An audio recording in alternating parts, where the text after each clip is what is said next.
Hello guys, in this video we'll walk you through the step-by-step process on how to install and set up Stripe Actions automation for workflow apps. Once on your account, head over to App Marketplace, click on it, search for your app and click on it. Click on install. Here, click on allow and install. Once your app has successfully been installed, you're going to refresh your tab and click on the custom page. Then the interface of the app is going to pop up where you have access to your documentation. Under the tutorials, you're going to have access to a SmartQ video that's going to serve as a guideline on how to get the necessary credentials to set up the app. We equally have the setup.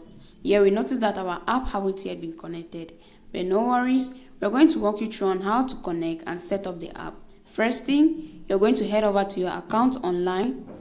Once you're here, click on Developers, click on API Keys,